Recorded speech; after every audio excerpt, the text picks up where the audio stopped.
نبی رحمت صلی اللہ تعالی علیہ وسلم نے جو حدیث بیان کیا نا حساب کے لیے، آپ یقین کریں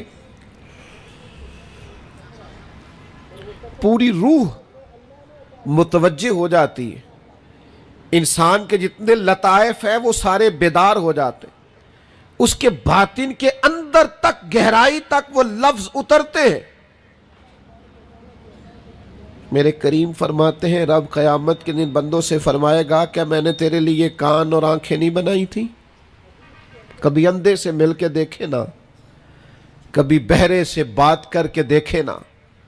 رب فرمائے گا کیا میں نے تیرے لیے کان اور آنکھیں نہ بنائی تھی؟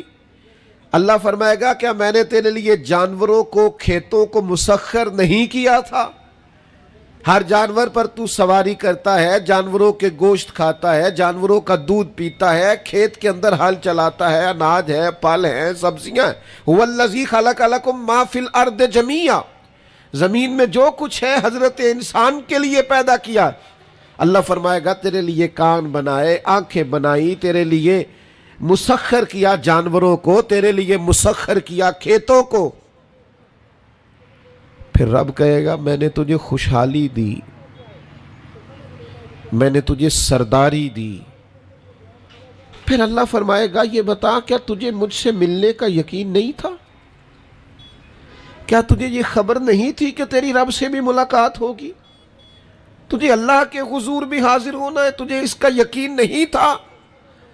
اور حدیث پاک کا جو آخری جملہ ہے وہ ہر دل پر دستک دیتا ہے۔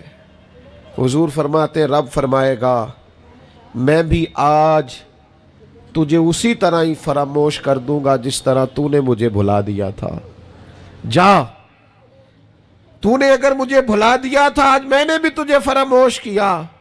دعا کرو ہمارے ساتھ یہ سلوک نہ ہو، ہم تو مالک کے کرم کی امید پر ہی قبر میں جائیں گے، اس کی رحمت کی امید پر ہی میدان محشر میں کھڑے ہوں گے۔ باقی پتہ سارا ہے سردار نو کیتیاں دا، ایدہ پردہ پایا ہی تیرا پلا ہو سی۔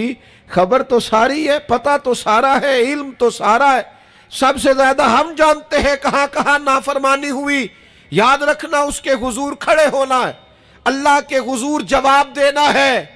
اگر ظلم کیا ہے ملازم پر تو جواب پھر بھی دینا ہے، ظلم کیا ہے گاہک پر تو جواب پھر بھی دینا ہے، اگر ظلم کیا ہے پڑوسی پر تو جواب پھر بھی دینا ہے۔ فَوَرَبِّكَ لَنَسْأَلَنَّهُمْ أَجْمَعِينَ، محبوب تیرے رب کی قسم، اپنے لفظوں میں بات کروں، اللہ کہتا ہے محبوب میں نو تیرے رب دی قسم میں انہوں نے پوچھ لینا ہے، پوچھ لینا ہے میں نے ان سے سوال کرنا ہے۔ اما کانوا یعملون، جو یہ عمل کرتے تھے پوچھوں گا، سوال کروں گا۔ اور میرے نبی پاک صلی اللہ تعالی علیہ وسلم کے غلاموں، اگر ظلم کیا ہے بیوی پر حساب پھر بھی دینا ہے، اگر وراثت کی تقسیم پر زیادتی کی ہے بہن بھائیوں سے حساب پھر بھی دینا ہے، اگر تربیت ٹھیک نہیں کی اپنے بچوں کی تو حساب پھر بھی۔ تم سربراہ تھے ایک ادارے کے، تمہارے پاس امانتیں آتی تھیں، بچے پڑھتے تھے، مجموع کے مجمع تم سے عقیدتیں رکھتے تھے، لوگ تمہیں نیک سمجھتے تھے، ہاتھ چومتے تھے، پھول پھینکتے تھے، تم نے بڑی عزتیں سمیٹی، تم نے خوشحالیاں اور سرداریاں سمیٹی۔ فَوَرَبِّكَ لَنَسْأَلَنَّهُمْ، تمہیں حساب دینا ہے۔ آج بڑے بڑے لوگ حساب کے ڈر سے کانپ گئے۔ بغداد کے شیخ عبد القادر جیلانی حرم مکہ میں سر سجدے میں رکھ کے کہنے لگے مہربانی کرنا مجھ سے حساب نہ لینا۔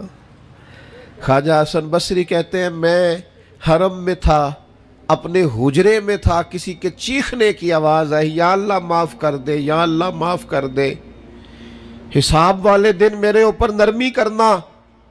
فرماتے میں نے کہا کوئی گناہگار آہوزاری کر رہا ہے، میں جا کے تسلی دیتا ہوں، اور جب میں نے جا کے چہرہ دیکھا فرماتے کلیجہ پھٹ گیا، وجود کانپ گیا، اور میں اس دعا کرنے والے کے قدموں سے لگ گیا۔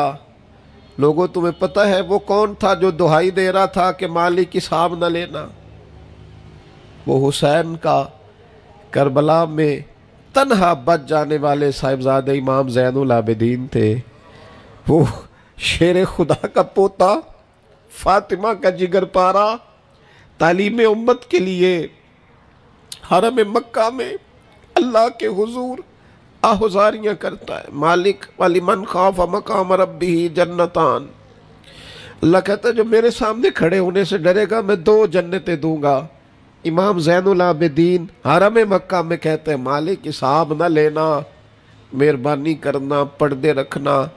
زین العابدین آپ کا تو پلو پکڑ کے ساری امت جنت میں جائے گی، آپ کے تو قدموں سے لگ لگ کے ہمارے باپ ہمارے دادا جنت میں جائیں گے، آپ کی دادی سیدہ پاک کے آنچل میں چھپ کے تو ہماری بیٹیاں پناہ مانگیں گی، ہماری مائیں ان کے قدموں سے لگیں گی، تو جنت کے راستے کھلیں گے۔ امت کو تعلیم دیتے ہیں ڈرو نہ، اپنی زندگی سنوارو نہ، اپنے شب و روز پر توجہ کرو، بدل نہ جائے یا رب، کچھ اپنی آخرت کا تصور نہ بنائے۔